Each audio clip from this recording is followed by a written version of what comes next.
military juntas, ni watu ambao walichukua serikali through the military coups and everything. President of Niger anaitwa Shiani Abdurrahim.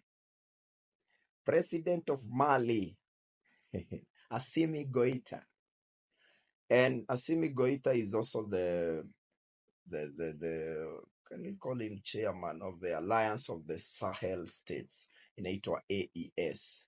Now what is AES? AES is like the NATO of Sahel.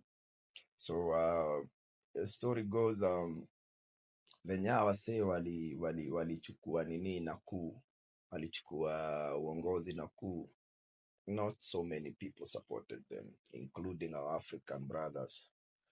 Yeah, you had people like Nigeria, ambayo prezo wa ECOWAS ni president wa Nigeria. We had countries like